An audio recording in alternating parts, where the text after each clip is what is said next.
Hello students, welcome to Newton academy YouTube channel. आज हम पढ़ने वाले क्लास 10 चैप्टर 3 के इम्पॉर्टेंट क्वेश्चन। लास्ट लेक्चर में हमने चैप्टर 2 देखा था, उसके इम्पॉर्टेंट क्वेश्चन जो कि आपकी वार्षिक परीक्षा के हिसाब से बनाए गए हैं। तो उसी सीरीज को आगे बढ़ाते हुए आज हम डिस्कस करने वाले चैप्टर 3 के इम्पॉर्टेंट क्वेश्चन। तो आइए स्टार्ट करते हैं। हमारे सामने पहला क्वेश्चन दिया गया है, रेखिक समीकरण युग्म को प्रतिस्थापन विधि से हल कीजिए। यहाँ पर आपको विधि का नाम दिया गया है। हमें जो समीकरण युग्म हल करना है वो किस विधि से करना है? प्रतिस्थापन विधि से हल करना है।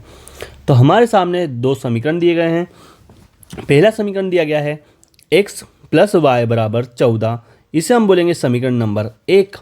दूसरा समीकरण दिया गया है x - y = 4, इसे हम देंगे समीकरण नंबर 2। अब हमें प्रतिस्थापन विधि से हल करना है, तो सबसे पहला काम हम करते हैं, समीकरण 1 लेते हैं। तो यहाँ लिखेंगे समीकरण 1 लेने पर हम समीकरण 1 को एक बार फिर से लिख लेते हैं। यहाँ पर x + y = 14, ये प्लस का y आप RHS पर ले जाएंगे तो ये हो जाएगा हमारा -y। तो यहाँ हो जाएगा x = 14 - y, और इसे हम दे देंगे समीकरण नंबर 3। अब समीकरण 3 का मान आप रखते हैं समीकरण नंबर 2 में, तो हम समीकरण 2 में मान रख रहे हैं। तो x की जगह आप रखेंगे 14 - y = 4। आप इसे हल करेंगे तो यहाँ पर हो जाएगा 14, और ये माइनस और माइनस हो जाएगा प्लस, तो माइनस का 2y = 4। ये प्लस का 14 आप RHS पर ले जाएंगे तो ये हो जाएगा हमारा माइनस का 14। तो 4 - 14 आप यहाँ माइनस करेंगे तो ये हो जाएगा माइनस का 2y। 4 में से आप 14 माइनस नहीं कर सकते, तो 14 में से 4 माइनस करेंगे तो हमारे पास बचता है माइनस का 10। आप -2 को ले जाएंगे यहाँ पर गुणा में, ये चला जाएगा भाग में, तो -2 बटे -2, सॉरी -10 बटे -2, माइनस से माइनस आपका कट हो जाएगा। 2 से आप 10 को कट करेंगे 5 बार, तो यहाँ पर आपका y का मान आ चुका है कितना? y का मान आ गया है 5। अब y का मान आप समीकरण 1, 2, 3 कहीं भी रख सकते हैं, तो इसे हम रख रहे हैं समीकरण नंबर 3 में। तो यहाँ लिखेंगे हम y का मान समीकरण 3 में रखने पर, तो समीकरण 3 अपने पास क्या है? यदि हम समीकरण 3 देखें तो हमारे पास है x = 14 - y। तो यहाँ पर y का मान हम क्या रखने वाले हैं? तो y हमारा 5 आया है, तो y का मान हम यहाँ रख देंगे 5। 14 में से आप 5 माइनस करेंगे तो आपके पास बचता है x = 9, और यही हमारा फाइनल आंसर होगा। तो यहाँ हमने निकाला x = 9 और y = 5, जिसके की मान हमको क्वेश्चन ने निकालने को दिए थे। तो ये था हमारा पहला क्वेश्चन। आई होप ये क्वेश्चन आपको समझ में आया होगा। देन बढ़ते हैं हमारे अगले क्वेश्चन की तरफ, क्वेश्चन नंबर 2।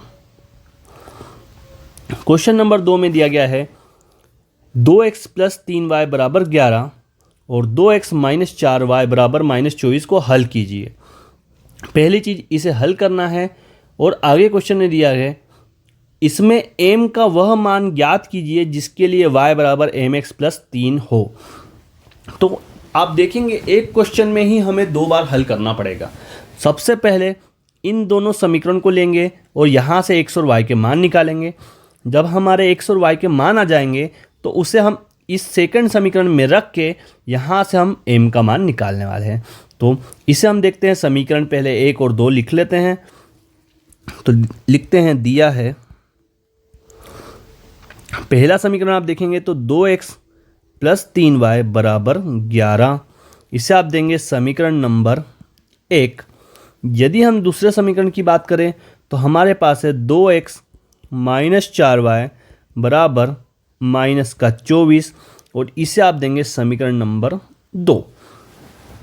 अब यहाँ पर किसी विधि का नाम नहीं लिखा है, तो आप इसे चाहे तो विलोपन या चाहे तो प्रतिस्थापन से हल कर सकते हैं। तो मैं यूज़ करने वाला हूँ यहाँ पर विलोपन, क्योंकि हम देख रहे हैं विलोपन में क्या होता है, तो या तो x का गुणांक या y का गुणांक बराबर होना चाहिए। तो हमें क्लियर नज़र आ रहा है यहाँ की x का गुणांक 2 है, यहाँ पर भी नीचे वाले समीकरण में भी x का गुणांक 2 है, मतलब दोनों समीकरण के गुणांक बराबर हैं। तो इसमें आपको सीधा क्या करना है, समीकरण 1 से समीकरण 2 को माइनस करना है। तो यहाँ लिखते हैं समीकरण 1 व 2 को विलोपन विधि द्वारा हल करने पर।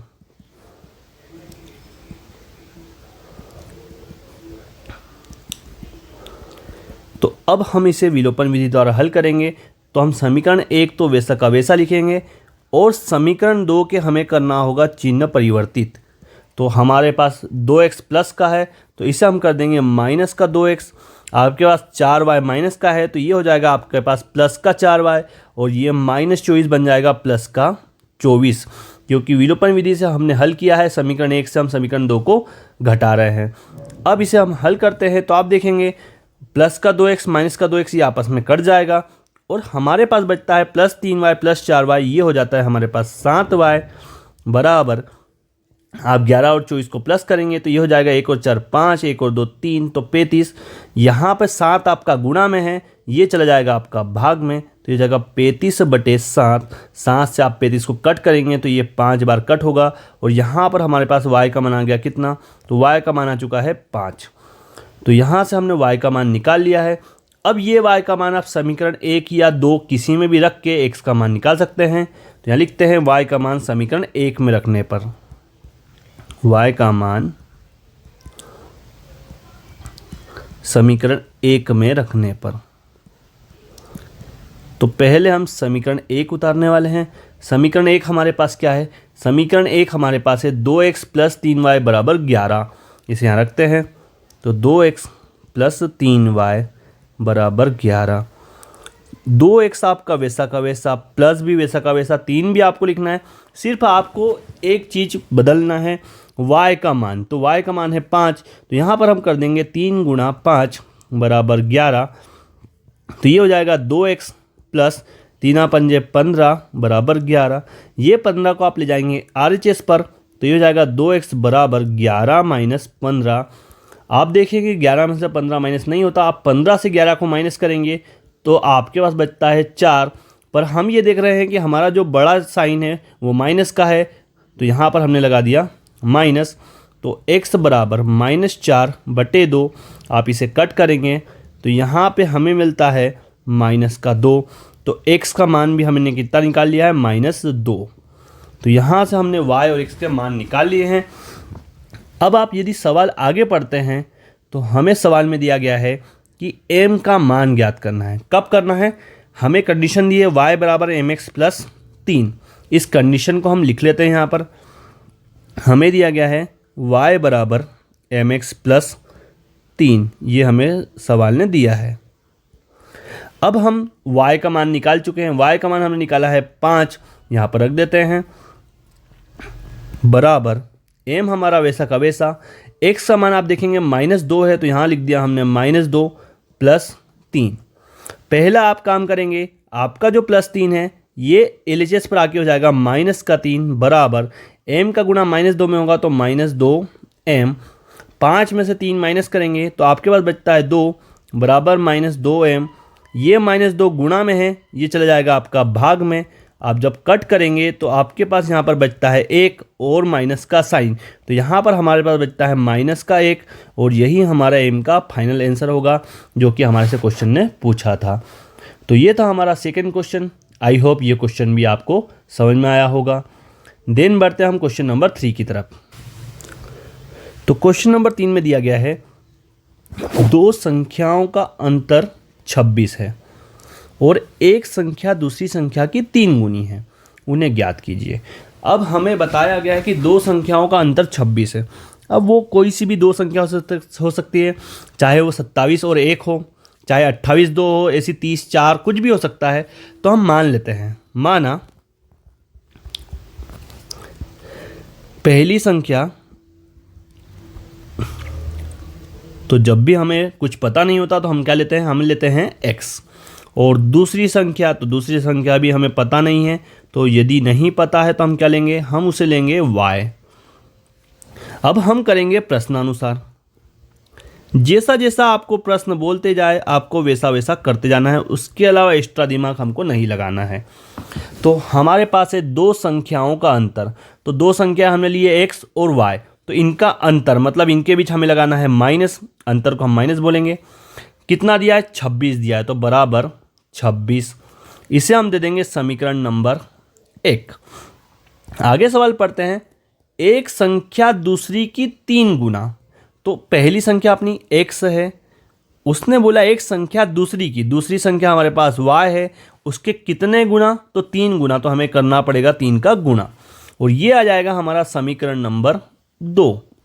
और हमें ज्ञात करना है संख्याओं को। तो यदि हम समीकरण 2 को देखें तो हमारे पास x का मान यहाँ से दिया गया है, x का मान कितना दिया है, 3y। यदि इसका मान हम समीकरण 1 में रख दें तो हमें मिल जाएगा y का मान। तो यहाँ रखते हैं समीकरण 2 का मान समीकरण 1 में रखने पर,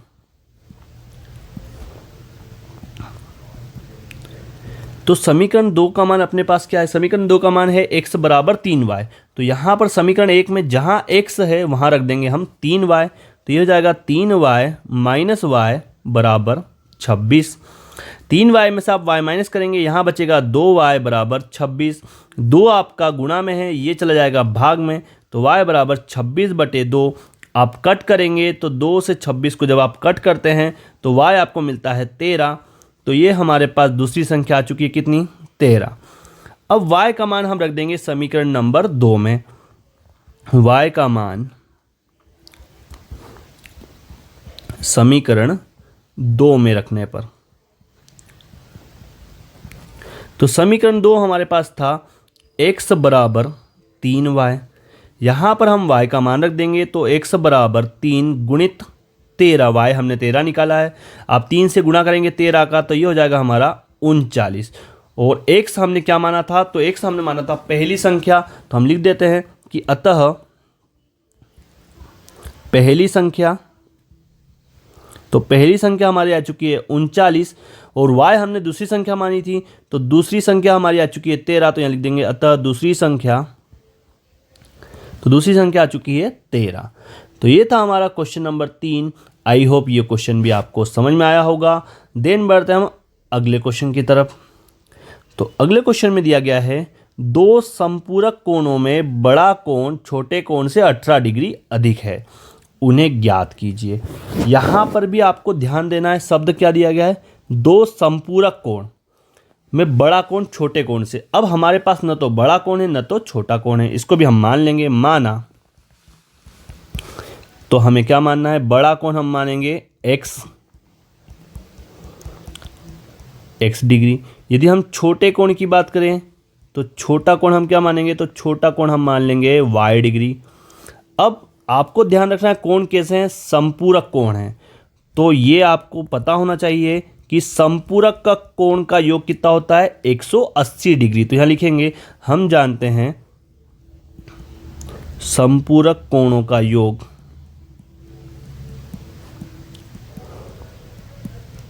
180 डिग्री होता है।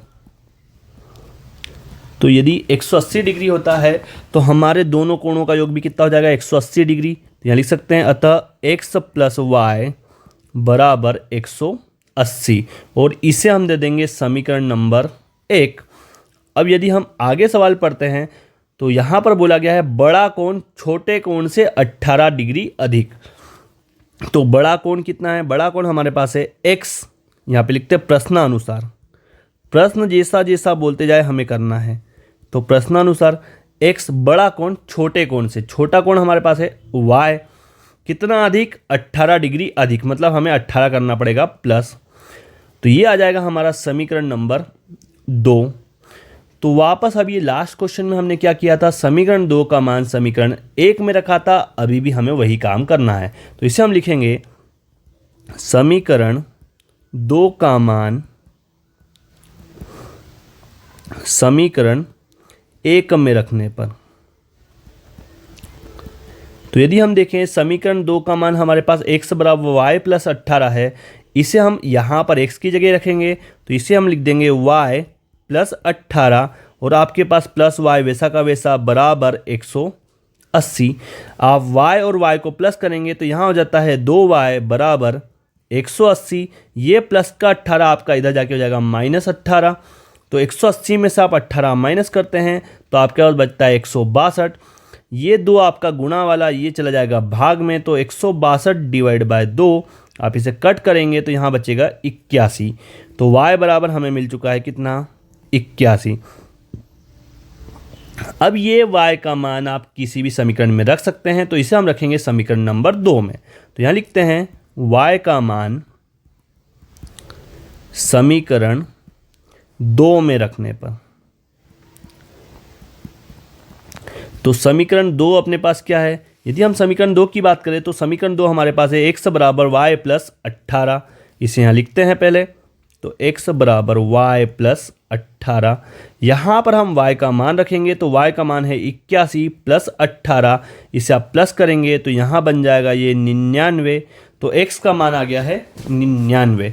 तो x हमने क्या माना था, तो यदि हम बात करें x, तो हमने स्टार्टिंग में x को लिया था बड़ा कोण, y लिया था छोटा कोण। तो यहाँ पर हमारे पास दोनों कोण आ चुके हैं, तो यहाँ लिख देते हैं, अतः बड़ा कोण बराबर 99 डिग्री और छोटा कोण बराबर y कितना आया, y आपका आया है 81 डिग्री।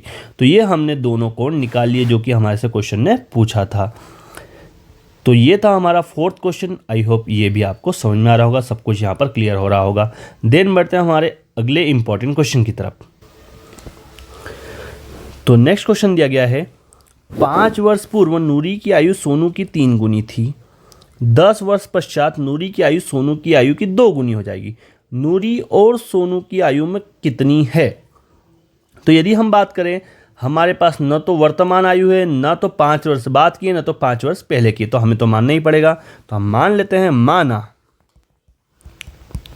हमारे पास दो लोग हैं, नूरी और सोनू। तो हम मानते हैं, माना नूरी की वर्तमान आयु, तो हमने नूरी की वर्तमान आयु मान ली है x, और हम सोनू की वर्तमान आयु मान लेते हैं।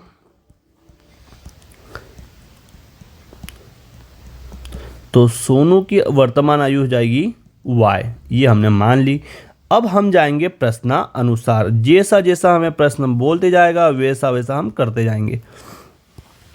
तो हमें बोला गया है 5 वर्ष पूर्व। तो देखिए, आज यदि आप 15 वर्ष के हैं, तो यदि मैं आपको बोलूँ आप 5 साल पहले कितने के थे, तो आप बोलेंगे सर 10 साल के। आपने क्या किया, तो आपने जो आपकी आज की आयु है 15 साल, उसमें से आपने 5 माइनस किया। तो ऐसा ही आज यदि नूरी x वर्ष की है, तो यदि नूरी की आयु हम 5 वर्ष पहले देखें, तो हमें नूरी की आयु में भी कितना माइनस करना पड़ेगा, 5 माइनस करना पड़ेगा। तो वही काम यहाँ पर हम करने वाले हैं। तो 5 वर्ष पूर्व नूरी की आयु, तो आज x है, तो 5 वर्ष पूर्व यहाँ लिखते हैं पहले, 5 वर्ष पूर्व। तो नूरी की आयु हो जाएगी यहाँ पर x माइनस 5, इसको हम नीचे लिखते हैं तो क्लियर होगा, x माइनस 5। उसी प्रकार यदि हम सोनू की आयु देखें, तो सोनू की आयु हमें करना होगी y माइनस 5, क्योंकि सोनू की आयु भी 5 साल कम होगी। अब आगे बोला गया है कि नूरी की आयु सोनू की आयु की कितनी गुना है, 3 गुना। तो ये हम कर देंगे सोनू की आयु में कितने का गुना, 3 का गुना। यही बोला है कि नूरी की आयु सोनू की आयु की 3 गुना। अब इसे हम ब्रैकेट को ओपन करेंगे, तो x माइनस 5 बराबर 3 का गुना y में करेंगे तो 3y, माइनस 3 का गुना 5 में करते हैं तो यहाँ हो जाएगा 15। अब आपको करना है x और y को अलग, तो ये हो जाएगा x, ये प्लस का 3y इधर आके हो जाएगा माइनस का 3y, बराबर माइनस 5 इधर आके हो जाएगा प्लस का 5 माइनस 15। तो यहाँ बचता है x माइनस 3y बराबर माइनस का 10, और इसे हम दे देते हैं समीकरण नंबर 1। आगे क्वेश्चन पढ़ते हैं, 10 वर्ष पश्चात। वापस मैं आपसे ही क्वेश्चन पूछूंगा, आज आप 15 साल के हैं, तो 10 साल बाद आप कितने के होंगे। तो आप बोलेंगे सर 25। तो आपने क्या करा, 15 प्लस 10 किया, आपने किया 25, मतलब 10 साल को प्लस कर दिया। तो आपने 10 साल प्लस किया। इसी प्रकार यदि हम देखें नूरी और सोनू की आयु 10 वर्ष पश्चात, तो यहाँ लिखते हैं 10 वर्ष पश्चात। तो इसमें भी हमें क्या करना पड़ेगा, हमें 10 का प्लस करना पड़ेगा। तो यहाँ लिख देते हैं हम, नूरी की आयु कितनी हो जाएगी, तो नूरी की आयु हो जाएगी x प्लस 10, और सोनू की आयु, तो सोनू का आयु हो जाएगी y प्लस 10। अब क्वेश्चन की तरफ जाते हैं, तो हमें बताया गया है कि नूरी की आयु सोनू की आयु की कितनी हो जाएगी, 2 गुना। मतलब हमें सोनू की आयु में कितना गुना करना पड़ेगा, 2 गुना, तब जाके वो नूरी की आयु के बराबर हो जाएगी। तो ये हमने कर दिया 2 का गुना। हम कोष्टक खोलते हैं तो x + 10 बराबर 2 का गुना y में करेंगे तो 2y प्लस 2 का गुना 10 में 20। आप x और y को अलग करेंगे तो x - 2y बराबर 20। ये प्लस का 10 इधर आके माइनस का 10, तो x - 2y हमारे पास हो जाएगा 10, और इसे हम दे देंगे समीकरण नंबर 2। अब हमारे पास समीकरण 1 और 2 आ चुके हैं। इसे हम विलोपन से हल करेंगे। तो आप देख रहे हो यहाँ पर भी x है, यहाँ पर भी x है, मतलब हमारे गुणांक 1 और 1 बराबर है। तो आपको सीधा सीधा समीकरण 1 से समीकरण 2 को घटा देना है। तो यहाँ लिखते हैं समीकरण 1 से समीकरण 2 को घटाने पर। तो यदि मैं समीकरण 1 की बात करूं तो समीकरण 1 हमारे पास है x - 3y बराबर -10। और जब हम समीकरण 2 लिखेंगे तो हमें घटाना है, तो घटाने के लिए हम इनके चिन्ह बदल देंगे। तो ये प्लस वाला हो जाएगा माइनस का x, माइनस वाला बन जाएगा प्लस का 2y, और प्लस का 10 हमारा हो जाएगा माइनस का 10। अब आप इसे घटा सकते हैं तो प्लस x से माइनस x आपका कट जाएगा। आपके पास बचता है -3y प्लस 2y, तो यहाँ बचता है माइनस का y बराबर -2 हो जाएगा माइनस का 20। तो माइनस से माइनस कैंसिल हो जाएगा, तो y बराबर हमारे पास बचता है 20। तो ये हमने y निकाल लिया। देन हमें निकालना है x, तो हम y का मान रख देंगे समीकरण 2 में, या 1 में भी रख सकते हैं, आपको जिसमें सही लगे उसमें रख सकते हैं। तो यहाँ लिखेंगे y का मान समीकरण 2 में रखने पर। तो पहले एक बार आपको समीकरण 2 उतारना है। समीकरण 2 आपके पास है x - 2y बराबर 10। तो यहाँ पर सिर्फ आपको एक y का मान बदलना है। तो x वैसा का वैसा, माइनस भी वैसा रखेंगे, 2 भी वैसा का वैसा रखेंगे। y की जगह आप लिख देंगे 20 बराबर 10। तो यहाँ पर 2 का गुणा 20 में करते हैं तो ये बन जाता है आपका 40 बराबर 10। ये माइनस का 40 जब आप RHS पर ले जाएंगे तो ये हो जाएगा प्लस का 40। तो इनको प्लस करने पे हमें मिलता है 50। तो ये हमने x का मान निकाल लिया। अब हमने x और y क्या माना था, तो आप देखेंगे x हमने माना था नूरी की वर्तमान आयु, और y हमने माना था सोनू की वर्तमान आयु। तो नूरी की आयु आ चुकी है और सोनू की आयु भी आ चुकी है, तो इसे हम लिख देते हैं। अतः नूरी की वर्तमान आयु, तो नूरी की वर्तमान आयु है हमारे पास 50। और यदि हम सोनू की वर्तमान आयु की बात करें तो वो y के बराबर ली थी, और y हमारा आया है 20। यहाँ लिख देते हैं सोनू की वर्तमान आयु, तो ये हो जाएगा हमारे पास 20। तो ये थे हमारे कुछ इंपॉर्टेंट क्वेश्चन चैप्टर 3 के। आई होप आपको सारे क्वेश्चंस क्लियर होंगे। इसमें आपको किसी भी प्रकार का कुछ भी डाउट आता है तो आप कमेंट सेक्शन में लिख सकते हैं। और यदि वीडियो आपके लिए यूज़फुल है, आपको वीडियो पसंद आ रहा है, तो लाइक शेयर सब्सक्राइब करना ना भूलें। Thank you so much.